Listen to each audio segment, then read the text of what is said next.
अच्छा, last question देख लेते हैं, क्वेश्चन नंबर 11। क्वेश्चन 11 भी एक्सरसाइज 8A का ही है। अच्छा, इस क्वेश्चन जो है ना, ये आपके पास बुक है तो इसकी फिगर जो है ना वो बुक से देखना है। ये थोड़ा सा फिगर यहाँ जो है थोड़ी सी क्लियर नहीं लग रही है तुम लोग को। तो एक्सरसाइज 8A निकालो जल्दी से, पेज नंबर बता रहा हूँ मैं, पेज नंबर जो है वो 228 है। ठीक है। अच्छा, इसमें क्वेश्चन नंबर 11 देखो, बिल्कुल कॉर्नर पे बना हुआ है। अच्छा, इसमें क्वेश्चन नंबर 11 में जो चेंज है ना, वो चेंज ये है कि हमारे पास जो ओरिजिनल फिगर है, इसमें जो क्वेश्चन में ट्राइंगल बना हुआ है वो ऑब्ट्यूज एंगल ट्राइंगल है। ठीक है, आपको वो सिर्फ ये ब्लू वाला नजर आ रहा है। अच्छा, तो अब इससे पहले हमने जितने क्वेश्चंस किए थे जो आपके सामने नजर आ रहा है, इसमें उसने हमें एक राइट एंगल ट्राइंगल बना के दिया था, और राइट एंगल ट्राइंगल की तीनों साइड्स उसने मुझे लिख के दी थी, ऑलरेडी गिवन थी, मुझे फाइंड आउट नहीं करनी थी। लेकिन ये वाला जो क्वेश्चन है ना, ये थोड़ा सा एडवांस लेवल है। इसमें यह है कि उसने हमें सिर्फ ऑब्ट्यूज एंगल बना के दिया है, और हमें खुद कन्वर्ट करना पड़ेगा इस ऑब्ट्यूज एंगल को राइट एंगल ट्राइंगल में, और फिर राइट एंगल ट्राइंगल की साइड्स भी फाइंड आउट करनी पड़ेंगी। तरीका बिल्कुल वही है, कॉन्सेप्ट वही है, बिल्कुल जैसा हमने ये क्वेश्चन सॉल्व किया बिल्कुल इस तरह ही इसी क्वेश्चन को भी सॉल्व करना है। The only difference is that there is no right angle triangle, so we have to make a right angle triangle. How can we make a right angle triangle? मैंने क्या किया, मैंने यहाँ से जो है वो एक परपेंडिकुलर गिराया। ठीक है। और मैंने यहाँ से ये जो लाइन थी सी बी, इसको एक्सटेंड किया। जब मैंने इसको एक्सटेंड किया तो मेरे पास ये वाला जो पार्ट था ये ट्राइंगल बन गया, और ये जो ट्राइंगल बना है it is a right angle triangle, क्योंकि मैंने ये यहाँ से परपेंडिकुलर जो है ड्रॉप किया। ठीक है। तो अब ये मेरे पास जो है वो एक ट्राइंगल, ये एक ट्राइंगल हो गया और ये एक ट्राइंगल हो गया। अगेन मेरे पास फिगर जो है ना वो बिल्कुल जो है वो सिमिलर फिगर बनना शुरू हो गई। मुझे फाइंड आउट करना है ये ऑब्ट्यूस एंगल।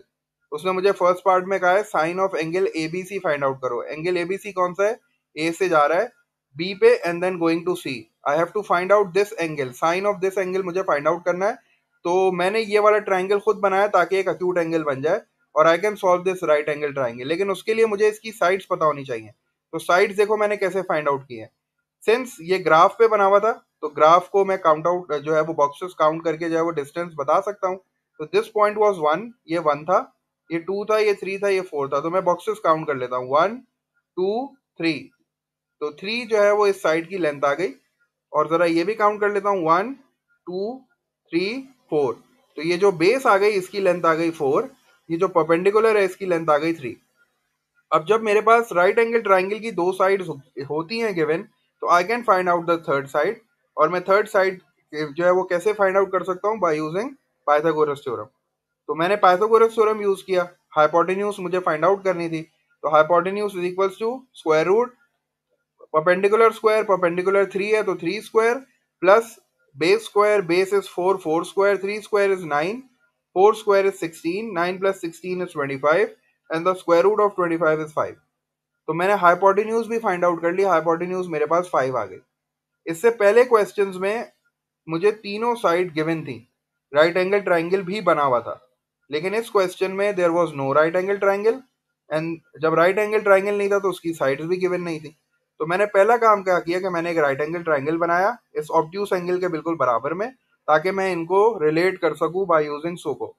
और फिर मैंने जो है वो इस राइट एंगल ट्राइंगल की साइड्स को फाइंड आउट किया, काउंट कर लिया बॉक्सेस, 1 2 3, परपेंडिकुलर 3 आ गई, बेस के लिए 1 2 3 4, बेस 4 आ गई। बाय यूजिंग पाइथागोरस थ्योरम मैंने अपने हाइपोटेन्यूज भी निकाल लिया। अब मैं जो है वो क्वेश्चन को सॉल्व करता हूँ बिल्कुल उसी तरह जिस तरह मैंने बाकी के क्वेश्चन आज सॉल्व किए हैं। I have to find the value of sine of angle ABC. Sine of angle ABC is this obtuse angle. तो I have to convert this obtuse angle, क्योंकि ऑब्ट्यूस एंगल पे तो मैं ट्रिग्नोमेट्रिक रेशियो नहीं apply कर सकता, तो मैं इसको कन्वर्ट करता हूँ अक्यूट एंगल में। तो अक्यूट एंगल में कन्वर्ट करने के लिए ये स्ट्रेट लाइन है, इसका मतलब है ये टोटल एंगल 180 है। तो मैंने यहाँ बिल्कुल उसी तरह लिखा, sine of angle ABC is equal to sine of 180 minus angle ABC. ठीक है, and I can replace this 180 minus ABC. इसको किस तरह रिप्लेस करूं? This complete angle is 180। अगर इसमें से ये एबीसी माइनस हो जाएगा तो क्या मुझे ये ग्रीन वाला एंगल मिल जाएगा? What is the name of this green angle? इस ग्रीन एंगल का नाम मैंने रख दिया ए बी और ई, या मैंने ई एक अल्फाबेट इंट्रोड्यूस करा दिया। तो A B E is this acute angle, तो मैंने ए बी ई लिख दिया इसकी जगह पे। Now since this A B E is a part of a right angle triangle, और ये एंगल मैं फाइंड आउट कर सकता हूँ बिल्कुल। और किस तरह फाइंड आउट कर सकता हूँ? I know that sine is sine of this angle is opposite upon hypotenuse. Opposite side कौन सी है? ये ऑपोजिट साइड हो गई 3, और हाइपोटेन्यूज 5 हो गई, तो इसका आंसर आ गया 3/5। Similarly, in part 2, I have to find the cos of angle ABC. And what is this angle ABC? Let's just trace it. This angle ABC is again the outside angle, the obtuse angle. I cannot find out the obtuse angle. Cos of obtuse angle मैं find out नहीं कर सकता. So I will convert this obtuse angle into acute angle by using the relation. What does the relation say? Cos of any angle, cos of angle ABC is equals to negative times cos of 180 minus that angle. So 180 minus angle ABC can be replaced by angle ABE, और angle A B ई की जगह पे मैंने जो है फिर direct cos use कर लिया. Cos of angle cos is equals two adjacent upon hypotenuse. Adjacent is 4, इसकी एडजेसेंट 4 है, हाइपोटेन्यूज 5 है, तो -4/5 इज माय फाइनल आंसर. देख लेते हैं जल्दी से लास्ट पार्ट में. Again I have to find tan of angle A C B. अब ए सी बी कौन सा एंगल है जरा देख लेते हैं. ए सी बी जो है ना वो ये वाला एंगल है, starting from A going to C and then B. मुझे ये वाला एंगल फाइंड आउट करना है. तो ये जो एंगल बन रहा है, ये जो ट्राइंगल का नाम बता रहा है ACB, ACB is not a right angle triangle. तो मैंने इस ट्राइंगल को थोड़ा सा मॉडिफाई कर लिया. मैंने क्या किया, ये जो साइड थी सीबी, इसको मैंने एक्सटेंड किया.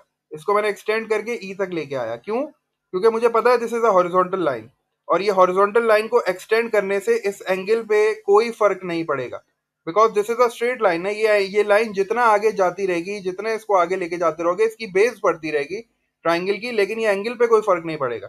अनलेस और अनटिल आप इस वाली लाइन को, एसी की लाइन को ऊपर या नीचे करोगे तो ये एंगल चेंज होगा. ये हॉरिजॉन्टल लाइन से ये एंगल चेंज नहीं होगा. तो मैंने क्या किया, इस ट्राइंगल को जो कि ए बी उसने ए सी बी बताया था, इसको मैंने मॉडिफाई करके ई तक ले आया. अब ये राइट एंगल ट्राइंगल बन गया. अब राइट एंगल ट्राइंगल बन गया तो मैं यहाँ ट्रिग्नोमेट्रिक रेशियो अप्लाई कर सकता हूँ.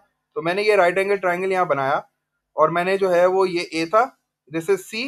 और अब मैंने बी नहीं बनाया, मैंने ई बनाया, क्योंकि बी जो था ना वो ऑब्ट्यूस एंगल ट्राइंगल था, वो तो राइट एंगल ट्राइंगल नहीं था.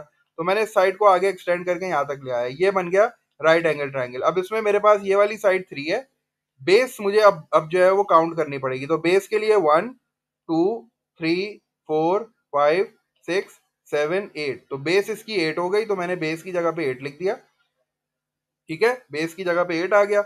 और अब since I have to find 10, direct 10 use करना है. 10 इज ऑपोजिट अपॉन एडजेसेंट, तो ऑपोजिट साइड 3 आ गई, एडजेसेंट 8 आ गई. तो इसका जो आंसर आ गया वो 3/8 आ गया. यहाँ कन्वर्जन की जरूरत नहीं पड़ी. 10 में कन्वर्जन की जरूरत नहीं पड़ती. वो अगर आपसे 10 पूछेगा तो वो हमेशा अक्यूट एंगल का ही पूछेगा. लेकिन साइन और कॉस वो ऑब्ट्यूज का पूछेगा. You have to convert that into acute by using सोको, and then you have to apply the trigonometric ratio to find out the desired value.